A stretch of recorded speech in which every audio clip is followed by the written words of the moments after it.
Buenos días, mi nombre es Albeni José Ortiz Ariño del programa de Fonoaudiología. A continuación le presentaré mi pregunta de investigación. ¿Existen evidencias científicas sobre la confiabilidad de las autoemisiones acústicas para el diagnóstico de la hipoacusia neurosensorial congénita? Mi bitácora está conformada por resultados, análisis y discusiones, recomendaciones y referencias bibliográficas. Para hacer todo este proceso de búsqueda tuve en cuenta algunos criterios de inclusión y exclusión. En los criterios de inclusión tuve en cuenta artículos que guardaran relación con el tema de investigación, estudios de casos, revisiones sistemáticas y investigaciones que abordaran el tema sobre la evaluación de las autoemisiones acústicas en niños recién nacidos y infantes con edades comprendidas de 0 a 12 meses. Y para mi criterio de exclusión, tesis y artículos enfocados a la evaluación de otras pruebas audiológicas y infantes con edades comprendidas de un año en adelante. Tuve en cuenta algunos cruces de palabras teniendo en cuenta mi variable dependiente, niño, que las tuve que combinar con palabras que encontré en los descriptores del DES y el MES, como por ejemplo prueba objetiva más recién nacido, emisiones acústicas más recién nacido, tipo de autoemisiones acústicas más recién nacido, emisiones acústicas por distorsión más recién nacido y emisiones acústicas espontáneas más recién nacido. Todos estos cruces me ayudaron a la búsqueda literaria, donde encontré en primera instancia prueba objetiva más recién nacido, un total de 159 artículos, emisiones acústicas más recién nacido, 20 artículos, tipo de autoemisiones acústicas más recién nacido, 17 artículos, emisiones acústicas por distorsión más recién nacido de 15 artículos y emisiones acústicas espontáneas más recién nacido de 32 artículos para un total de 243 artículos. Cabe resaltar que este total de artículos no tiene ningún filtro todavía. Ya en esta gráfica podemos notar las bases de datos utilizadas como PubMed, Cielo, ScienDirect, Redali y Google Académico, donde encontramos que PubMed tuvo una cantidad de artículos de 2 artículos, en Cielo ningún artículo me sirvió para mi investigación, en ScienDirect una totalidad de 3 artículos, en Redali 2 artículos, en Google Académico un total de 7 artículos para un total de 14 artículos que me sirvieron, que participaron de manera activa para mi investigación. Entonces, como resultado, hacemos un énfasis, una introducción al sistema GRADI. ¿Qué es el sistema GRADI? El sistema GRADI es un sistema para la evaluación de la calidad de cada artículo y la formulación de las recomendaciones, que busca mejorar y limitar los sistemas previos. Entonces, ¿qué hace GRADE? GRADE proporciona un marco de la estructura para el proceso de formulación de recomendaciones, como anteriormente lo había explicado.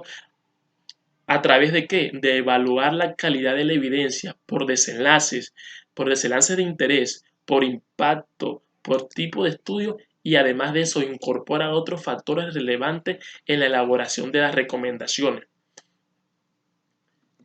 A continuación le muestro mi tabla de resultados. Cabe resaltar, como anteriormente dije, que se evalúan los desenlaces, el impacto, el tipo de estudio y el grado de evidencia. ¿Sí? Como en primera instancia evalúa qué es la evaluación, por medio de qué la evalúa, cuál es la respuesta al evaluarlo y el seguimiento de medida. ¿A qué hace referencia el seguimiento de medida? Si cuánto es el tiempo de duración que dura la prueba. En este caso, para realizar cualquier tipo de autoemisión acústica, el tiempo es de 2 a 3 minutos. Cabe resaltar de que este artículo principalmente tiene un grado de evidencia de moderado. El artículo siguiente tiene un grado de credibilidad alta y hace énfasis también casi a la hipoacusia recién nacido mediante autoemisiones acústicas evocadas transitorias. ¿Cómo se fue evaluada? A través de un screen.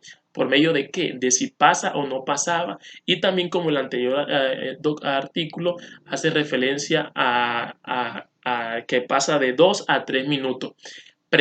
El otro artículo habla también de las presencias de autoemisiones espontáneas.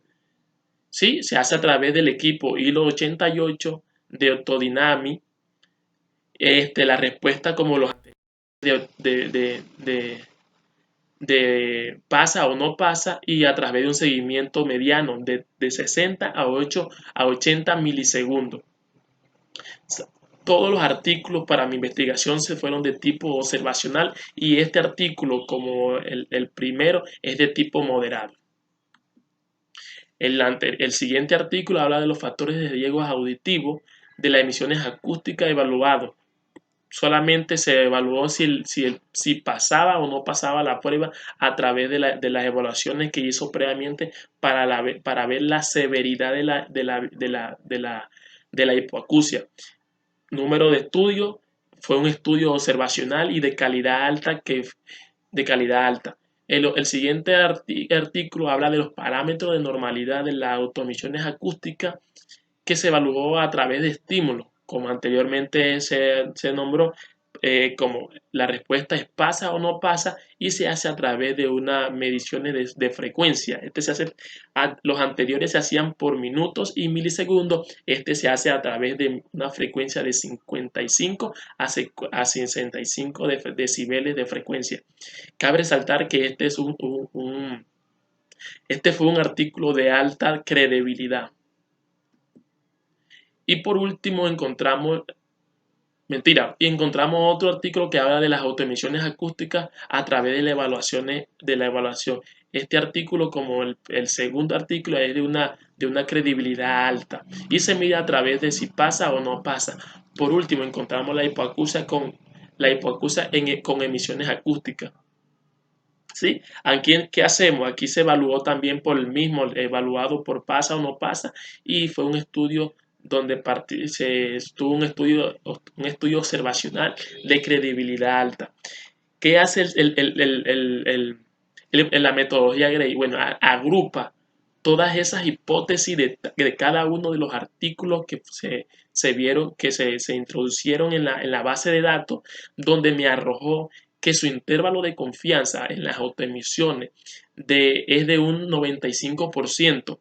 ¿A qué se debe eso? Se basa en el riesgo de asumir el grupo de comparación de que nos compara los desenlaces, el impacto, el número de estudios y la credibilidad, y partiendo de la hipótesis principal a de la que se rige mi pregunta. El mismo programa también me da una explicación de por qué es tan efectiva y son tan altos mis artículos son de un grado alto y moderado. Entonces me dice que el problema importante radica en el seguimiento de los niños de alto riesgo con autoemisiones acústicas normales. ¿A qué hace énfasis esto? Hace que a los niños que se les realiza las autoemisiones acústicas en la parte clínica y se les da de alta, no siguen no siguen con el tratamiento o con la revaloración, y son los niños que causan que tienen como más riesgo de presentar alguna alteración auditiva. Entonces dice que el casi 40% de la población no acude a revisiones para realizar nuevamente las autoemisiones acústicas. Entonces, para mi análisis y discusión tengo que hacer claridad y tengo que hacer énfasis en qué es la autoemisión. Entonces, entendemos por autoemisión son todos los sonidos que se producen en la cóclea de manera normal. O sea, es su actividad propia. ¿Por qué? Porque son los movimientos de las células ciliadas. Recordemos que esto se realiza sin una estimulación auditiva específica. O sea, la autoemisión está presente siempre en los oídos de las personas. Estas señales del oído pueden ser medidas con un micrófono sensible que se registra las emisiones a partir de estímulos sonoros. ¿Para qué se hace esto? Para ver si la cóclea funciona normalmente. Usualmente las autoemisiones acústicas se utilizan para la evaluación del sistema auditivo en neonatos, infantes y niños pequeños. ¿Con el fin de qué? De prevenir posibles alteraciones desde etapas muy tempranas en su audición. Entonces aquí hablamos sobre David Kent. David Kent es un audiólogo, un profesor de audiología de la Universidad de London. ¿Quién es él? Dirán ustedes. Bueno, David Kent en 1978 fabricó una minúscula sonda llevada en su... O sea, él en 1978 creó las autoemisiones acústicas. ¿Cómo la creó? En primera instancia fabricó una minúscula sonda que llevaba en su interior un micrófono en miniatura y una diminuta fuente sonora. ¿Para qué? Para a través de un estímulo sonoro por diferentes clics estimular el oído produciendo una respuesta acústica registrable que se medía de 5 a 7 microsegundos después del estímulo. Cabe resaltar de que el estímulo clic se hacía en varias intensidades. Entonces encontramos varias autoemisiones. En primera instancia se clasifican en dos, en las autoemisiones espontáneas y las autoemisiones provocadas. En primera instancia encontramos las autoemisiones espontáneas, que son las que se producen en ausencia de estímulo. Solo se registra en el 50% de los oídos con audición normal y en poca frecuencia. O sea, como anteriormente, son las autoemisiones que están presentes en el oído humano. ¿Sí? Y en poca frecuencia, por lo que, o sea, estas autoemisiones son de las pocas utilizadas en la parte clínica porque no dan un intervalo de confiabilidad de más del 50%. Entonces encontramos las autoemisiones provocadas, que son las que se generan en respuestas a través de un estímulo sonoro. Se registra en la mayoría de los oídos normales y depende de la característica del estímulo que se esté pasando a la persona o al niño. En este grupo existen las transitorias, existen las autoemisiones por estímulo de frecuencia y existen las productos de distorsiones. En la primera, las autoemisiones transitorias son producidas por un estímulo breve de clic, de estallido tonal, entre otros. ¿Qué indica esto? ¿Para qué son estas? Para indicar la detección de la lesión de la cóclea y específicamente en el diagnóstico precoz de la hipoacusia. Cabe resaltar que esta transitoria es una de las pruebas en autoemisiones que más se utilizan en la parte clínica. Encontramos la parte por estímulo frecuencial que son producidas a través de un estímulo continuo. Por ejemplo, su detección es más larga y complicada por cuyo motivo no es muy, no es, no se ha incorporado esta autoemisión a la parte clínica. Y por último encontramos los productos de distorsión que encontramos que son las producidas a través de un estímulo sonoro y tienen gran utilidad en la parte clínica, pues permiten al estudio de frecuencia y la detección precoz de daños cocleares leves no observables con audiometría convencional. Eh, cabe resaltar que no existe evidencia literaria actualizada que nos hable sobre las pruebas de autoemisiones acústicas para la detección precoz de la hipoacusia neurosensorial congénita, ya que mis artículos hacen parte de una base de artículos clásicos. ¿Qué significa la palabra clásico? Que hacen más de 10 años que, que se investigaron sobre este tema, o sea que no hay estudios relevantes en la actualidad que me digan cuál es la prueba que actualmente se está actualizando con más nivel de confiabilidad. Bueno, dando así una respuesta a nuestro interrogante, ¿existen evidencias científicas sobre la confiabilidad de las autoemisiones acústicas para el diagnóstico de la hipoacusia neurosensorial congénita?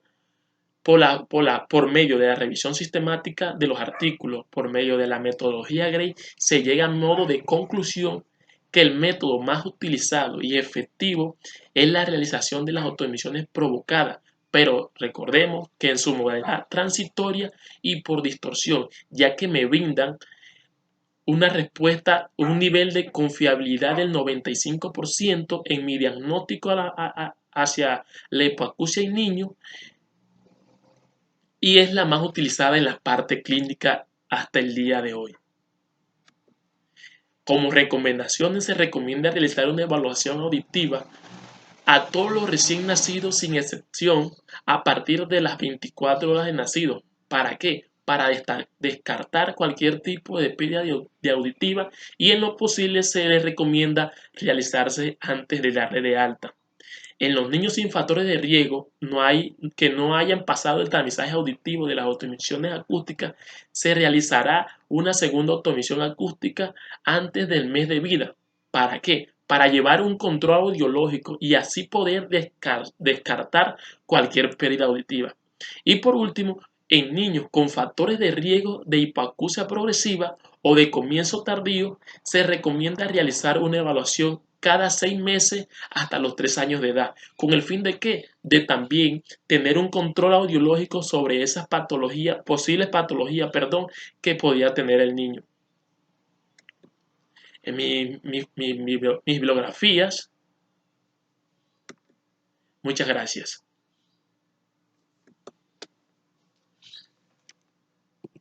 Ay, falta que no haya grabado.